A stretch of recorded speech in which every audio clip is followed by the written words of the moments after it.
मित्रों, एक बार की बात है, एक व्यक्ति ने अपने बेटे से कहा कि तुम्हें रोज प्रवचन सुनना चाहिए। एक दिन वह बच्चा संत महाराज के पास पहुंचा और बोला कि गुरुदेव, मैंने खूब पढ़ाई की है, मैं अपना अच्छा बुरा सब जानता है और अच्छी तरह समझदार हूं, लेकिन फिर भी मेरे पिता मुझे लगातार प्रवचन सुनने के लिए कहते हैं। आप ही बताएं, मुझे रोज सत्संग की क्या जरूरत है? संत महाराज ने उस बच्चे की बात बहुत ध्यान से सुनी। उत्तर न देते हुए एक हथौड़ी उठाई और पास ही जमीन पर गढ़े एक खूंटे पर मार दी। युवक अनमने भाव से चला गया। अगले दिन वह फिर संत महाराज के पास आया। युवक ने कहा कि मैंने आपसे एक प्रश्न पूछा था, लेकिन आपने जवाब नहीं दिया था, इसीलिए मैं आज फिर आया हूं। संत महाराज ने एक बार फिर हथौड़ी उठाई और खूंटे के ऊपर मार दी। युवक ने सोचा कि शायद आज भी इनका मौन है। तीसरे दिन फिर संत महाराज के पास पहुंचा और फिर वही बात पूछी। संत महाराज ने फिर से उसी खूंटे पर हथौड़ी मार दी। अब युवक परेशान होकर बोला कि आखिर आप मेरी बात का जवाब क्यों नहीं दे रहे हैं? मैं 3 दिन से आपसे एक प्रश्न पूछ रहा हूं। तब संत महाराज ने कहा कि मैं तो तुम्हें रोज जवाब दे रहा हूं। मैं इस खूंटे पर हर दिन हथौड़ी मारकर जमीन में इसकी पकड़ को मजबूत कर रहा हूं। अगर मैं ऐसा नहीं करूंगा तो इससे बंधे पशुओं की खींचतान से या किसी की ठोकर लगने से या जमीन में थोड़ी सी हलचल होने पर यह निकल जाएगा। संत महाराज ने समझाया कि प्रवचन भी हमारे लिए ठीक इसी तरह काम करता है। अच्छी बातें हमारे मनरूपी खूंटे पर निरंतर प्रहार करती हैं, ताकि हमारी पवित्र भावनाएं दृढ़ रहें। युवक को संत महाराज ने सही दिशा बोध करा दिया। नित्य सत्संग हृदय में सत्य को दृढ़ कर असत्य को मिटाता है, इसलिए सत्संग हमारी जीवन का अनिवार्य अंग होना चाहिए। श्रीमद् भगवत गीता में अध्याय 8 श्लोक 5 तथा 7 में कहा है कि जो पुरुष अंतकाल में भी मेरा स्मरण करता हुआ शरीर त्याग कर जाता है, वह मुझे प्राप्त होता है। इसलिए अर्जुन, सब समय में मेरा स्मरण कर, युद्ध भी कर, मुझे ही प्राप्त होगा। भक्ति योग में अर्जुन ने पूछा, जो भक्त आपके प्रेम में डूबे रहकर आपके सगुण रूप की पूजा करते हैं, या फिर जो शाश्वत, अविनाशी और निराकार की पूजा करते हैं, इन दोनों में से कौन अधिक श्रेष्ठ है? भगवान श्री कृष्ण बोले, जो लोग मुझ में अपने मन को एकाग्र करके निरंतर मेरी पूजा और भक्ति करते हैं तथा खुद को मुझे समर्पित कर देते हैं, वे मेरे परम भक्त होते हैं। लेकिन जो लोग मन बुद्धि से परे सर्वव्यापी निराकार की आराधना करते हैं, वे भी मुझे प्राप्त कर लेते हैं। मगर जो लोग मेरे निराकार स्वरूप में आसक्त होते हैं, उन्हें बहुत मुश्किलों का सामना करना होता है, क्योंकि सशरीर जीव के लिए उस रास्ते पर चलना बहुत कठिन है।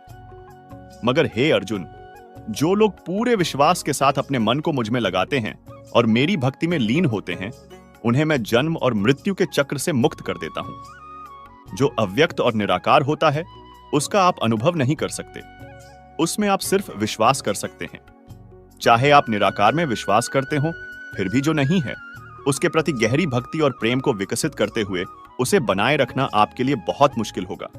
जो है, उसकी भक्ति करना आपके लिए ज्यादा आसान है। इसके साथ ही वह कहते हैं, अगर कोई निरंतर निराकार की भक्ति कर सकता है, तो वह भी मुझे पा सकता है। जब वह मैं कहते हैं, तो वह किसी व्यक्ति के रूप में अपनी बात नहीं करते हैं। वह उस आयाम की बात करते हैं जिसमें साकार और निराकार दोनों शामिल होते हैं। यदि कोई वह रास्ता अपनाता है, तो वह भी मुझे प्राप्त कर सकता है, मगर उसे बहुत मुश्किलें झेलनी होगी, क्योंकि जो चीज नहीं है, उसमें मन लगाना आपके लिए मुश्किल है।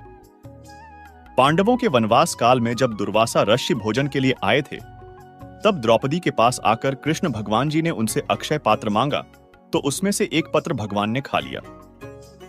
सिर्फ एक पत्र खाने से 1000 ऋषियों ने भोजन करने से मना कर दिया। द्रौपदी के एक पत्र को भी भगवान को भी बहुत ही प्यार से स्वीकार करते हैं। गजेंद्र का एक पुष्प स्वीकार करते हैं। शबरी के झूठे बेर प्यार से स्वीकार किए। भगवान को भक्ति, प्रेम और श्रद्धा से जो भी अर्पण करते हैं, उसे भगवान सम्मान और प्यार से स्वीकार करते हैं। मित्रों, एक बार की बात है, एक भोला नाम का जाट था। भोला जाट बहुत सीधा साधा था। वह अपने परिवार के साथ रहता था, लेकिन एक बार उसके परिवार के बीच बंटवारा हो गया। भाइयों के बीच संपत्ति का बंटवारा होने पर इसके भोलेपन को देखते हुए एक गाय, एक छोटा सा घर और मां इसके हिस्से में आई। भोला भोला उसमें भी खुश था। मंदिर के पुजारी की नजर अच्छा दूध देने वाली भोला की गाय पर थी। ठाकुर जी को दूध पिलाने के नाम पर उन्होंने किसी तरह भोला से रोज 2-3 लौटे दूध अपने लिए पाने की व्यवस्था बना ली। एक बार पुजारी जी को कहीं बाहर जाना था। उन्होंने भोला के यहां पहुंचकर दूध न भेजने का संदेश दिया। भोला आश्चर्यचकित हो गया और सोचने लगा, पुजारी जी बाहर जा रहे हैं तो क्या भगवान को दूध नहीं मिलेगा? यह सोचकर वह व्याकुल हो गया। उसने पुजारी जी से बोला, पुजारी जी मैं ही दूध चढ़ाऊंगा। पुजारी जी घबरा गए, बोले, नहीं नहीं, तुम ठहरे जाट, तुम मंदिर में कैसे जा सकते हो? बहुत समय तक बातचीत होने के बाद पुजारी जी बोले, ठीक है, मैं ही भगवान को तुम्हारे पास छोड़ जाता हूं, लेकिन उनकी सेवा करना बहुत कठिन काम है। तुम्हें उनकी बहुत देखरेख करनी होगी। नहा धोकर बिना खाए पिए उन्हें भोग लगाना होगा। कर पाओगे यह सब कुछ? भगवान मेरे घर आएंगे। इस आनंद में लीन भोला बोला, हाँ हाँ जरूर करूंगा। पुजारी जी चले गए। रास्ते में एक पत्थर को उठाया, उसे धोकर चंदन का टीका लगाकर अच्छे वस्त्रों में लपेटकर भोला के यहां ले गए। भोला आश्चर्यचकित हो गया कि इतने छोटे से भगवान कितना दूध पीते होंगे। पोल खुलने के भय से पुजारी जी ने झट उसे ठाकुर जी के प्रति कोई भी सवाल व्यक्त करने से मना किया और उनके लौटने तक ठाकुर जी का ख्याल रखने को कहा। भोला बहुत खुश हुआ, पूरे भक्ति भाव से ठाकुर जी की सेवा में लग गया। सुबह सुबह उठकर भोला बिना कुछ खाए पिए नहा धोकर ठाकुर जी की सेवा करने लगा। मां से कहकर अच्छा खाना बनवाया, ठाकुर जी को भोग लगाया और बैठकर प्रतीक्षा करने लगा कि वे कब भोग लगाएंगे। ठाकुर जी कहां खाने वाले थे। भोला को लगा मुझसे ही कोई चूक हुई है, इसलिए ठाकुर जी खा नहीं रहे। याद कर करके पुजारी जी की बताई सारी बातें करता रहा। ठाकुर जी ने खाना नहीं खाया। भोला परेशान शाम को फिर नहा धोकर भोग की दूसरी थाली मां से बनवाकर ठाकुर जी के सामने बैठ गया। ठाकुर जी कहां खाने वाले थे, लेकिन भाव विभोर अबोध भोला भी अपनी जिद पर बैठ गया। सुबह से शाम तक भूखा बैठा भोला वैसे ही सो गया। दूसरे दिन फिर यही क्रम चला। ठाकुर जी ने भोग नहीं लगाया। भोला बहुत परेशान। तीसरे दिन भोला बहुत ही व्याकुल हो गया। उसे लगा मैं जाट हूं, इसलिए ठाकुर जी मेरे हाथ का भोजन नहीं खा रहे हैं। जब ठाकुर जी के लिए मैं इतना अप्रिय हूं तो इस शरीर का क्या फायदा? यह सोचते हुए थके हारे अत्यंत व्यथित अवस्था वाले भोला ने ठाकुर जी के पैरों तले अपना सिर दे मारा। रक्त बहने लगा, पर ठाकुर जी ने भोग नहीं लगाया। फिर सिर दे मारा, फिर सिर दे मारा। इस तरह 2-3 बार करने पर अचानक ठाकुर जी प्रकट हुए। अपने कोमल हाथों से भोला के सिर का रक्त पोंछते हुए बोले, मैं तो तुम्हारी परीक्षा ले रहा था। तुम्हारी इस भाव विभोर भक्ति से मैं प्रसन्न हूं। कहते हैं उसके बाद कई दिन तक ठाकुर जी भोला के घर रहे। पुजारी जी लौटे तो यह घटना सुनकर अत्यंत लज्जित हुए। सोचने लगे, मैं तो इतने दिन तक भगवान को पत्थर समझता रहा, लेकिन इस भोला ने पत्थर में भगवान को देख लिया। उस गांव में भोला सेठ के नाम से मंदिर और गुरुद्वारा भी बना। भगवान कहते हैं कि मैं खाता हूं, यदि खिलाने वाला हो कोई। भगवान जी के आगे भोग रखते हैं और उठाकर ले आते हैं। अगर भगवान का मन भी हो तो उससे पहले ही उठाकर हम ले आते हैं। प्रेम से, प्रीति से, श्रद्धा से अगर भगवान को भोजन कराओ तो भगवान अवश्य करते हैं। भक्त का अर्पण किया हुआ पदार्थ भगवान स्वीकार करते हैं। भगवान को जब भी भोग लगाइए, बहुत ही प्रेम से लगाइए। कुछ देर वहां रहिए, भगवान उसको सूक्ष्म भाव से ही स्वीकार करेंगे। भगवान कहते हैं, हे अर्जुन, संन्यास लेने के लिए गेरुआ वस्त्र पहनकर घर का त्याग नहीं करना होता। जिस भी स्थिति में, जिस भी स्थान से जहां पर तू है, वहीं से अपने कर्म को भगवान को अर्पण करेगा तो भी तेरे कर्म संन्यास कर्म हो जाएंगे। भगवान कहते हैं कि हे अर्जुन, कोई कितना भी बुरा हो, कितना भी गलत काम कर ले, कितना भी पापी हो, मुझे न अप्रिय है न कोई प्रिय।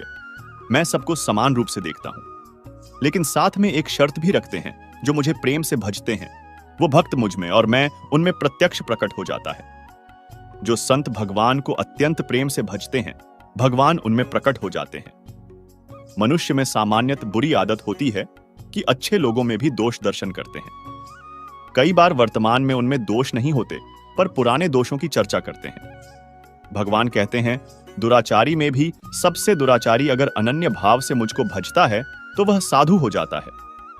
पुण्य या पाप दोनों त्याग दे और आगे कोई गलत कार्य न करे और मेरी भक्ति करने लग जाए, वह साधु है। जो भगवान की भक्ति करता है वह कभी व्याकुल नहीं होता, क्योंकि भगवान ने उसका दायित्व लिया है। अगर किसी व्यक्ति से कोई गलती भी हो जाए या कोई गलती हो जाए तो भगवान उसको क्षमा कर देते हैं, क्योंकि भगवान ने उसका दायित्व लिया है। और दायित्व भगवान उसी का लेते हैं जो भगवान की भक्ति करता है। साधारण रूप से देखने पर ऐसा लगता है कि स्त्री, वैश्य, शूद्र और चांडाल एवं पाप योनि वाले सबको भगवान ने एक रेखा में लाकर खड़ा कर दिया। सब पाप योनि के बराबर हो गए। भगवान का आशय इसके बिल्कुल विपरीत है। वे कहते हैं, हे अर्जुन, मेरी भक्ति के बारे में लोगों ने गलत धारणा बना रखी है, क्योंकि आज से 50 वर्ष पूर्व यही कहा जाता था कि स्त्रियों को भगवत प्राप्ति का अधिकार नहीं है। उनका कार्य केवल पति की, सास ससुर की सेवा करना है। भगवान ने इस श्लोक में उसका निराकरण किया। मेरी भक्ति के लिए कोई भी अयोग्य नहीं है, चाहे स्त्री हो, चांडाल हो, वैश्य हो या शूद्र हो। उन सबको भी भक्ति का अधिकार है ही। परंतु कोई पशु योनि में होकर भी मेरी भक्ति करता है तो वह भी मुझे ही प्राप्त करता है। भगवान कहते हैं कि हे अर्जुन, मनुष्य और प्राणी मात्र ही मेरी भक्ति करके मुझको प्राप्त नहीं करते। कोई भी किसी भी योनि का हो, जो मेरी भक्ति को करेगा वह मुझे प्राप्त करेगा। अब तू सुख रहित इस मनुष्य शरीर को प्राप्त होकर निरंतर मेरा भजन कर। भगवान कहते हैं कि जिनके इष्ट राम हैं वे राम के भक्त बने, जिनके इष्ट कृष्ण हैं वे कृष्ण के भक्त बने, जिनके इष्ट विष्णु हैं वे नारायण के भक्त बने, और जिनके इष्ट शिवजी हैं वे शिवजी के भक्त बने। भगवान कहते हैं, जो जिस स्वरूप में अपने इष्ट की पूजा करते हैं मैं तुम्हें उसी रूप में ब्रह्म स्वरूप में दर्शन दूंगा, प्राप्त हो जाऊंगा।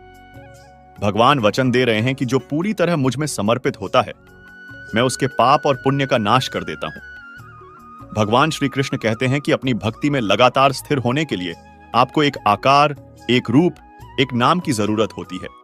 सशरीर जीव के लिए उस रास्ते पर चलना कठिन है। इसका मतलब है कि अगर आप शरीर और बुद्धि विवेक युक्त जीव की तरह अस्तित्व के एक निराकार आयाम की आराधना करते हैं तो आपकी बुद्धि रोज आपसे पूछेगी कि आप किसी मंजिल की तरफ जा रहे हैं या यूं ही समय बर्बाद कर रहे हैं।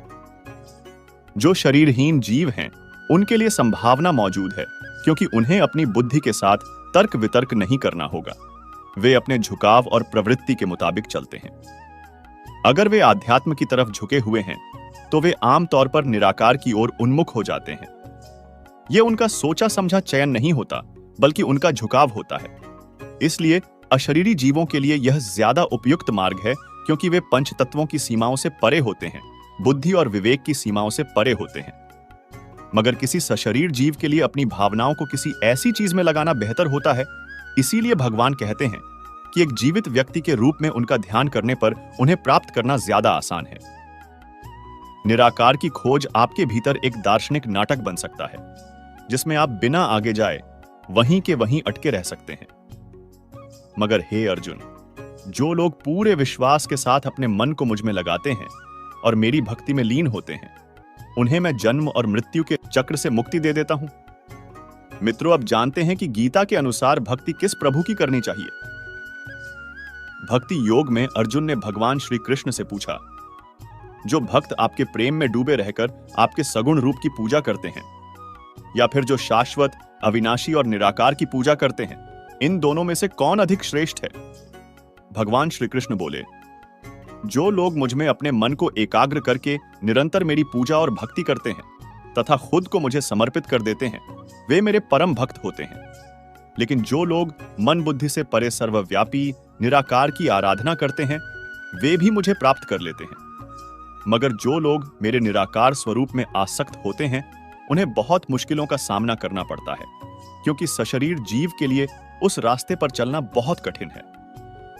मगर हे अर्जुन, जो लोग पूरे विश्वास के साथ अपने मन को मुझ में लगाते हैं और मेरी भक्ति में लीन होते हैं, उन्हें मैं जन्म और मृत्यु के चक्र से मुक्त कर देता हूं। जो अव्यक्त और निराकार होता है, उसका आप अनुभव नहीं कर सकते। उसमें आप सिर्फ विश्वास कर सकते हैं। चाहे आप निराकार में विश्वास करते हो, फिर भी जो नहीं है उसके प्रति गहरी भक्ति और प्रेम को विकसित करते हुए उसे बनाए रखना आपके लिए बहुत मुश्किल होगा। जो है उसकी भक्ति करना आपके लिए ज्यादा आसान है। इसके साथ ही वह कहते हैं, अगर कोई निरंतर निराकार की भक्ति कर सकता है तो वह भी मुझे पा सकता है।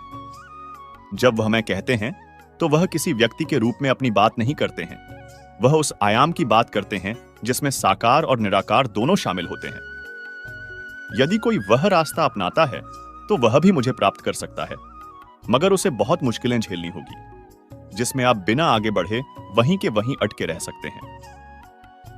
मगर हे अर्जुन, जो लोग पूरे विश्वास के साथ अपने मन को मुझ में लगाते हैं और मेरी भक्ति में लीन होते हैं, उन्हें मैं जन्म और मृत्यु के चक्र से मुक्ति दे देता हूं। गीता में श्री कृष्ण ने अपने सखा अर्जुन के माध्यम से हम सबको कर्म करने की शिक्षा ही दी, कर्म करने के लिए कहा है।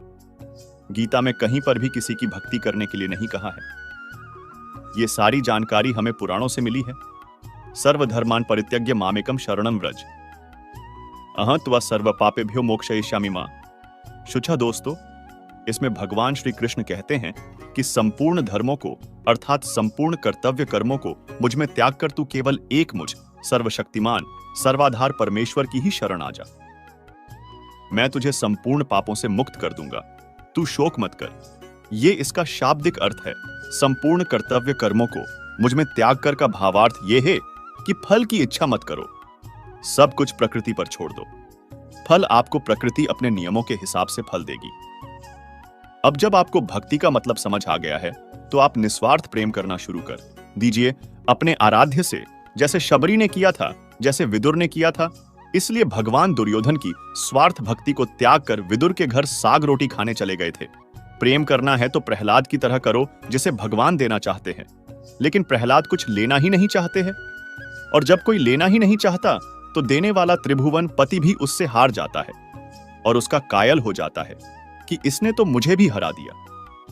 मंदिर के बाहर भिखारी सांसारिक वस्तु की भीख मांगते हैं और मंदिर के अंदर सेठ लोग भीख मांगते हैं। है तो दोनों ही भिखारी ना। इसको व्याभिचारिणी भक्ति बोलते हैं। जहां लेन देन न होता है वह तो व्यापार होता है। प्रेम में कैसा लेना देना, वहां तो सिर्फ देना देना और सिर्फ देना ही होता है। और यही भगवान का गुण भी है। और जब भगवान देखते हैं कि इस भक्त के गुण तो मुझसे मिलते हैं, तो वह खुद आपके पास भाग कर आ जाते हैं। आपको उन्हें ढूंढने की जरूरत ही नहीं है। भगवान को पाने के 3 रास्ते पुराणों में बताए गए हैं। इनमें पहला है कर्मयोग, दूसरा ज्ञान और तीसरा भक्ति योग। भगवान श्री कृष्ण जब अर्जुन को इन तीनों तरीके के बारे में बताते हैं, तब अर्जुन कहते हैं कि वे इन तीनों रास्तों पर नहीं चल पाएंगे। तब भगवान कहते हैं कि चौथा और सबसे आसान तरीका है शरणागति, लेकिन इसके लिए आपको मैं को त्याग कर धर्म का होना होगा। उन्होंने आगे कहा कि भगवान श्री कृष्ण इस संसार की शुरुआत से पहले भी थे और इस संसार के अंत के बाद भी रहेंगे। सभी मनुष्यों को गीता के पहले श्लोक के पहले शब्द धर्म और आखिरी श्लोक के आखिरी शब्द मम को याद रखना ही काफी है। धर्म मम का मतलब है धर्म मेरा है, मैं धर्म का हूं। इसीलिए जो भी श्री कृष्ण को इस भावना से स्मरण करेगा वो उन्हें पा सकेगा। साथियों, मैं आपको हृदय से शुभकामनाएं देना चाहता हूं कि आप बहुत ही भाग्यशाली हैं, क्योंकि आपने भगवान श्री कृष्ण की प्रेरणा से ही श्रीमद् भगवत गीता सार के इस वीडियो को देखने का मन बनाया। मुझे पूरा विश्वास है कि इस वीडियो को पूरा अंत तक देखने और शांत मन से इसकी बातों को सुनने और समझने के बाद आपके विचारों और जीवन में बहुत ही सकारात्मक बदलाव आने वाले हैं। साथियों, मेरा खुद का अनुभव कहता है कि अगर आप इस बहुमूल्य ज्ञान का लाभ अधिक से अधिक लेना चाहते हैं तो इस गीता सार को पूरा अंत तक सुनें। हर रोज सुबह और रात को सोने से पहले जरूर सुनें और दूसरों को भी सुनाएं, क्योंकि जिस तरह खुशियां बांटने से मिलती है, उसी प्रकार इस ज्ञान को आप जितने ज्यादा लोगों के साथ शेयर करेंगे, उतना ही भगवान श्री कृष्ण की कृपा और इस गीता ज्ञान की ज्योति आपके जीवन में भी प्रकाश फैलाएगी। साथ ही कमेंट में जय श्री राधे कृष्णा जरूर लिखें। कुरुक्षेत्र की रणभूमि में अर्जुन को योग के बारे में बताते हुए श्री कृष्ण कहते हैं कि मुझे पाने के 3 मार्ग हैं, कर्म योग, ज्ञान योग और भक्ति योग। अगर कोई व्यक्ति इन 3 मार्ग पर भी न चल सके तो मुझे सबसे आसान तरीके से पा सकता है, और वो मार्ग है शरणागति। जो भी मेरे शरण में आ जाएगा उसे इस भवसागर से पार लगने में क्षण भर भी नहीं लगेगा। भगवान श्री कृष्ण अपने भक्तों के वचन का मान रखने के लिए अपना वचन भी भूल जाते हैं। महाभारत के युद्ध के 5वें दिन के युद्ध समाप्ति के बाद दुर्योधन के कहने पर भीष्म पितामह ने अगले दिन जब किसी एक पांडव का वध करने का संकल्प लिया तो द्रौपदी चिंतित हो उठी। इस पर श्री कृष्ण के कहने पर द्रौपदी ने धोखे से भीष्म से सौभाग्यवती का आशीर्वाद मांग लिया। प्रवचन के उपरांत सभी भक्तों ने भगवत गीता पर तुलसी वर्षा की। भगवान श्री कृष्ण कहते हैं, हे अर्जुन, क्रतु मैं हूं, यज्ञ मैं हूं, स्वधा पितरों को अर्पण किए जाने वाला अन्न जैसे जौ, तिल आदि मैं हूं। औषधि से तात्पर्य है जो तिल, जौ, छुआरा आदि के द्वारा सामग्री बनाई जाती है, वो भी मैं ही हूं। मंत्र जो हवन करते समय बोले जाते हैं, वह भी मैं हूं। घृत मैं ही हूं, अग्नि भी मैं ही हूं। हुतम जो हवन रूपी क्रिया है, वह भी मैं ही हूं।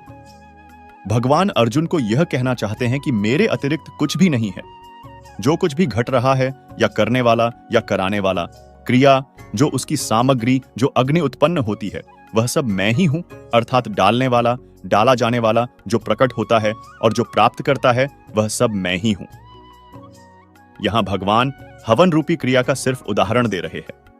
इसके माध्यम से भगवान यह कहना चाह रहे हैं कि ब्रह्मांड में जितनी भी क्रिया हो रही है, उनका हेतु कारक मैं ही हूं। इस ब्रह्मांड में जितने भी कारक हैं, उनका हेतु मैं हूं।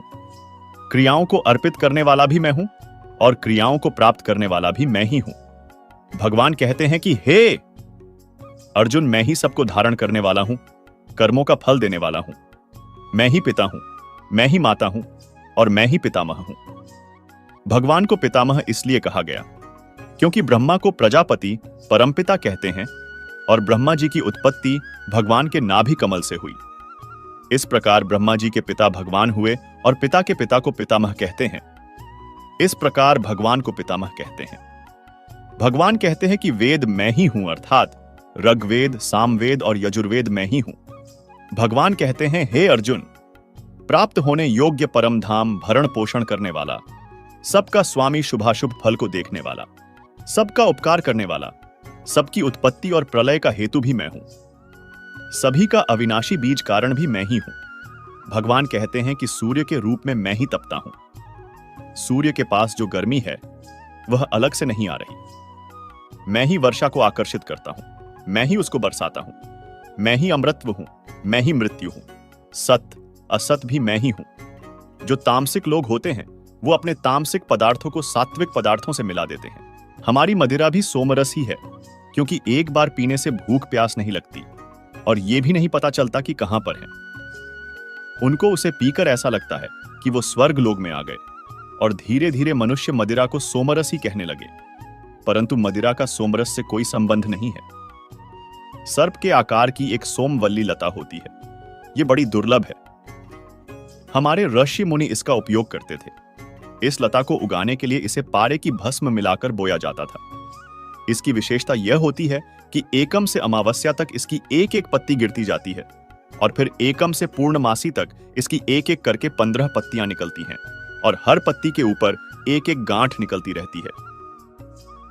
इस गांठ का रस इतना शक्तिशाली होता है कि ऋषि लोग जब उस गांठ का सेवन करते थे तो उन्हें 1 वर्ष तक भूख और प्यास नहीं लगती थी। यह देवताओं के सेवन के लिए स्वर्गलोक की लता थी, जिसे ऋषि लोग धरती पर लाकर उसका उपयोग करते थे ताकि वे हजारों वर्ष की तपस्या बिना आहार के कर सकें। स्वर्गलोक भी एक स्वर्गलोक नहीं है जिसमें इंद्र देवता आदि है, वह एक स्वर्गलोक है। इसके ऊपर भी स्वर्गलोक है और इसके नीचे भी है। 14 भुवन लोक हैं। मनुष्य लोक 7वें स्थान पर आता है। 14वें नंबर पर ब्रह्मलोक है। बीच के 5 लोक स्वर्गलोक के अंतर्गत आते हैं।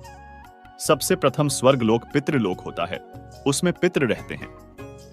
मनुष्य का 1 मास पितरों का 1 दिन होता है। मनुष्य के 6 मास देवताओं का 1 दिन होता है। मनुष्य के 43,20,000 गुणा 72 गुणा 14, यह ब्रह्मा का 1 दिन होता है। जितने ऊपर के लोक हैं, उसमें रहने वालों की आयु अधिक होती जाती है। हमारे सामने गुजरने वाली चींटी की आयु बहुत कम होती है। संसार में इतने विविध प्रकार के कीटक हैं कि मनुष्य की एक छुटकी बजाने के समय में उनकी 3 पीढ़ी समाप्त हो जाती है। वो पैदा हो जाते हैं, उनकी संतान भी उत्पन्न हो जाती है और उनकी भी संतान उत्पन्न हो जाती है, और फिर जितना समय एक छुटकी बजाने में लगता है, उतने समय में तीनों पीढ़ियां समाप्त भी हो जाती हैं। उनके काल के लिए मनुष्य ही ब्रह्मा है। मनुष्य से ज्यादा आयु पितरों की और पितरों से ज्यादा आयु देवताओं की और उनसे भी ज्यादा आयु ब्रह्मा जी की होती है। स्वर्ग लोक में जो पैदा होता है उन्हें देवता कहते हैं। इंद्र, वरुण आदि को ही देवता नहीं कहते। जैसे मनुष्य लोक में सारे प्राणी मनुष्य ही कहलाते हैं, वैसे ही वे स्वर्ग लोक में पैदा होने वाले देवता कहलाते हैं। ऐसे ही देवलोक में भी कोई अग्नि, वरुण, सूर्य, चंद्रमा, इंद्र आदि देवता होते हैं। भगवान कहते हैं कि हे अर्जुन, मनुष्य अपने पुण्यों के कारण बहुत लंबे समय तक स्वर्ग लोक में देवता बनकर सुख भोगता है, लेकिन उसमें भी एक शर्त होती है।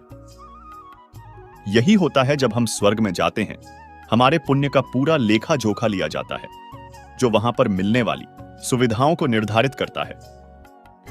भगवान कहते हैं कि इसी प्रकार स्वर्ग लोक में सुख भोगने पर एक शर्त लगी होती है। जैसे ही स्वर्ग में मनुष्य के पुण्यों का फल समाप्त होता है, उन्हें मृत्यु लोक में वापस भेज दिया जाता है। तुम हमेशा स्वर्ग लोक में नहीं रह सकते। मृत्यु लोक में आने पर फिर पुण्य अर्जित करने होंगे, तब वापस से स्वर्ग लोक में जा सकते हो। इसलिए सकाम कर्म करने वाले मनुष्य जन्म और मरण के चक्र में फंसे रहते हैं। अर्थात इस शरीर के प्राप्त होने का फल विषय भोग नहीं है। सांसारिक ही नहीं, स्वर्ग का भोग भी बहुत कम है और अंत में दुख देने वाला है। इसलिए जो लोग मनुष्य शरीर पाकर विषयों में मन लगा देते हैं, वे मूर्ख अमृत को बदलकर विष ले लेते हैं। भगवान कहते हैं, यह कभी नहीं हो सकता कि यह हमेशा रह जाए। अन्य संप्रदायों में मोक्ष की कल्पना नहीं है। भारत भूमि के अलावा जितने भी स्थानों पर अन्य संप्रदायों की कल्पना है, उसमें स्वर्ग व नरक की कल्पना है। सब अपने अपने धर्मों के अनुसार उनको नामों से पुकारते हैं, परंतु भारतीय दर्शन में पूर्ण दर्शन है, जहां पर वेदों में कहा है कि इस स्वर्ग लोक से ऊपर जाकर भी उस जन्म मरण के चक्र से छूटकर सदा के लिए मोक्ष को प्राप्त कर सकते हैं। इस मोक्ष की कल्पना को सिर्फ भारतीय दर्शन में ही स्वीकार किया। भगवान कहते हैं कि मनुष्य में यह भोग इच्छा सूक्ष्म रूप से दीर्घकाल तक साधन करने पर भी विद्यमान रहती है। गीता साधकों को भी यही लगता है कि अब हमने अपना सारा ध्यान गीता में लगा लिया है, अब हमें कुछ नहीं चाहिए, जो मिल जाए वो पहन लेते हैं, जो मिल जाए वो खा लेते हैं। लेकिन यह सब असत्य है, क्योंकि भोग की इच्छा इतनी सूक्ष्म होती है कि सारी इच्छाएं समाप्त होने पर भी अंदर कुछ न कुछ पाने की इच्छा बनती रहती है। हम सब वासनाओं में बहुत गहराई से बंधे होते हैं। भगवान कहते हैं कि अच्छे होने का दिखावा मत करो। जब कभी किसी परिवार में जायदाद का बंटवारा होता है, तो दोनों पक्ष के लोग कहते हैं उन्हें कुछ नहीं चाहिए, परंतु बच्चों का क्या होगा? इसलिए बच्चों के लिए 1 फुट की जमीन के लिए मैं मुकदमा करूंगा। बच्चों के नाम पर भोग इच्छा अंदर विद्यमान रहती है। अपने को अच्छा धार्मिक मानने वाला, पवित्र मानने वाले अपने भाई पर जमीन जायदाद के लिए मुकदमा करते होंगे। उनके मन के लिए अंदर उनकी यह इच्छा कितनी ज्यादा होगी। यह सब अपनी भोग इच्छा और वासना के कारण करते हैं, लेकिन बहाना बच्चों का ही लगाते हैं। भगवान कहते हैं कि हे अर्जुन, कुछ लोग तो वह होते हैं जो सकाम कर्म करते हैं और स्वर्ग लोक को प्राप्त करते हैं। दूसरे कुछ बिल्कुल ही अलग होते हैं। अनन्य, अन्य न हो, एक ही इष्ट हो। इष्ट के बारे में लोगों की धारणा भिन्न भिन्न है। हम सब शिवजी के पास जाते हैं। महिलाएं सावन में शिवजी के सोमवार के व्रत करती हैं। शिवजी की पूजा वर के लिए, धन के लिए, निरोगी काया के लिए, शांति के लिए करती हैं। पूजा करके हम शिवजी को पाना चाहते हैं, या जो हम वर मांग रहे हैं वह पाना चाहते हैं। संस्कृत में 2 शब्द हैं, एक इष्ट, दूसरा अनिष्ट। इष्ट जो हमें चाहिए, अनिष्ट जो हमें नहीं चाहिए। कई बार कहते हैं कि बहुत ही अनिष्ट हो गया, अर्थात जो चाहिए था वह नहीं हुआ, जो नहीं चाहिए था वह हो गया। जो मुझे इष्ट था वह मुझे मिलेगा, अर्थात जो मुझे चाहिए था वह मुझे मिल गया। हम ईश्वर के पास जाकर कुछ मांगते हैं, लेकिन भगवान नहीं मांगते हैं, पर इष्ट भगवान नहीं होते। इष्ट वह हो जाते हैं जो हम भगवान से मांगते हैं। जब हम धन, पुत्र और संपत्ति उपासना करके भगवान से मांगते हैं, धन, संपत्ति और पुत्र हमारे इष्ट होते हैं, भगवान नहीं होते। पर जब मैं शिवजी के पास जाकर यह कहता हूं कि भगवान मुझे आपकी भक्ति मिले, नारायण मुझे आपकी भक्ति मिले, हे राम जी मुझे आपकी भक्ति मिले, हे कृष्ण मैं आपका भक्त बन जाऊं। मैं कोई पदार्थ नहीं मांगता, मैं उनसे मांगता हूं। मेरे इष्ट वह नहीं है जो मैं उनसे मांगता हूं। अनन्य न अन्य, मुझे कुछ और नहीं चाहिए, मुझे भगवान ही चाहिए। मुंह आपसे आप चाहिए, तब जाकर उपासना का निर्माण होता है।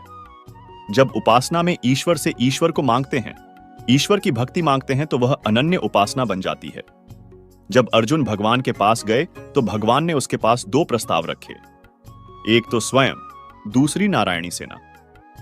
अर्जुन इतने शूरवीर, पराक्रमी और बुद्धिमान थे कि उनको केवल भगवान चाहिए थे। नारायणी सेना का साथ मिले या बिना नारायणी सेना के मिले, क्योंकि अर्जुन भगवान को बहुत प्यार करते थे। परंतु मनुष्य को अगर यह अवसर मिलता तो वह भगवान से भोग ही मांगता। इसलिए अर्जुन के इष्ट भगवान हुए और मनुष्य का इष्ट भोग हुआ। मनुष्य इसलिए सांसारिक बंधनों में फंसकर जन्म मरण के बंधन में फंसा रहता है। भगवान ने जब एक अक्षौहिणी सेना और स्वयं को रखा तो यह चुनाव अर्जुन के लिए नहीं था, क्योंकि भगवान जानते थे कि अर्जुन को क्या चाहिए।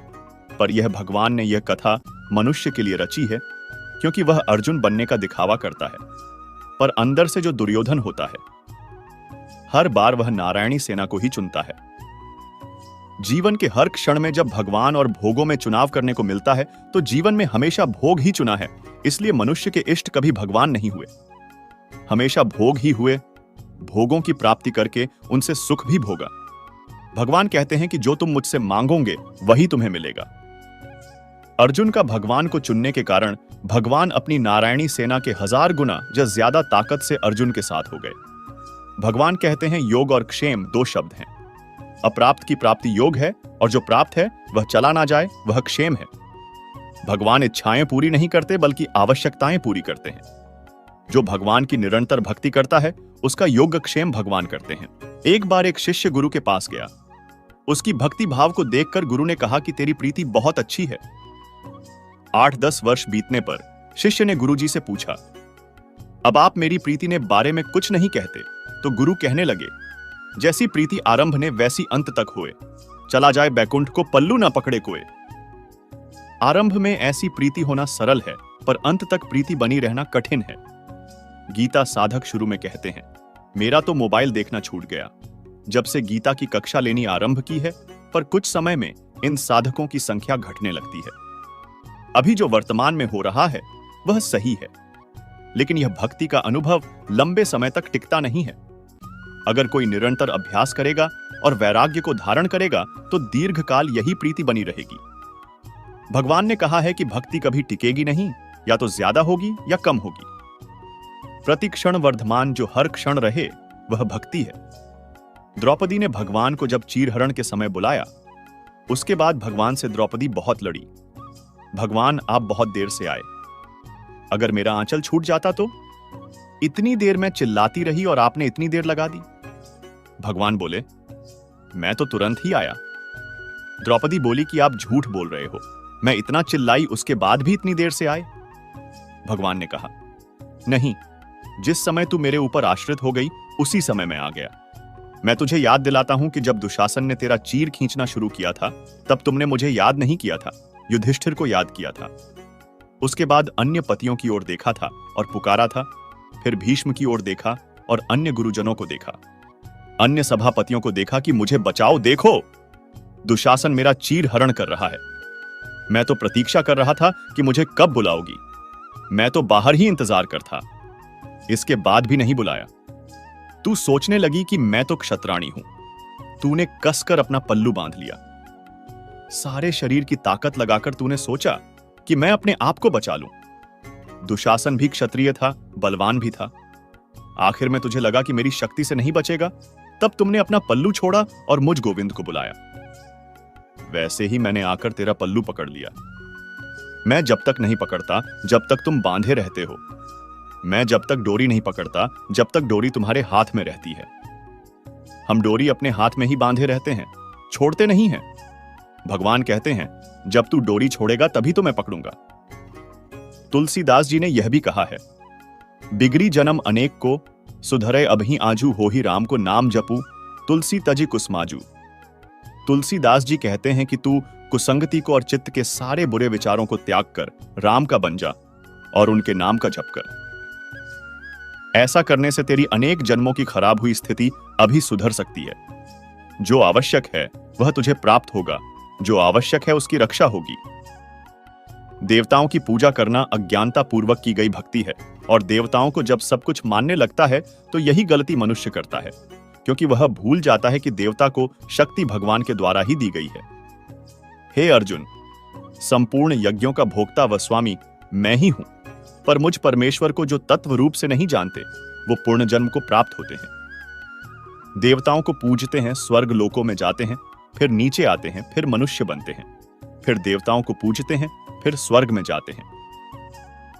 आगे भगवान कहते हैं, देवता को पूजने वाले देवताओं को प्राप्त कर लेते हैं, भूतों को पूजने वाले भूतों को प्राप्त कर लेते हैं, पितरों को पूजने करने वाले पितरों को प्राप्त कर लेते हैं, और जो मेरी भक्ति करता है, मेरा पूजन करता है, वह मुझको प्राप्त कर लेता है, और वह मोक्ष को प्राप्त कर लेता है तथा उसका पुनर्जन्म नहीं होता। भगवान कहते हैं कि मुझे प्राप्त करने का अर्थ यह नहीं है कि देवताओं की उपासना नहीं करनी है। देवताओं की उपासना भगवत भाव से करनी चाहिए। देवता हमें शक्ति प्रदान करते हैं। हम देवताओं को यज्ञ के द्वारा आहुति प्रदान करते हैं, तो देवता वर्षा करवाकर ऊपर से वनस्पति को देते हैं। लेकिन भगवान ने चतुर्थ अध्याय में कहा है कि देवता तुम्हें अन्न प्रदान करते हैं, तो देवताओं को आहुति दिए बिना अन्न का प्रयोग करते हैं तो वह चोरी कहलाती है। तो दोस्तों, उम्मीद है यह वीडियो आपको बहुत ही अच्छा लगा होगा। कमेंट में जय श्री कृष्ण राधे राधे जरूर लिखें और चैनल को सब्सक्राइब करें। धन्यवाद।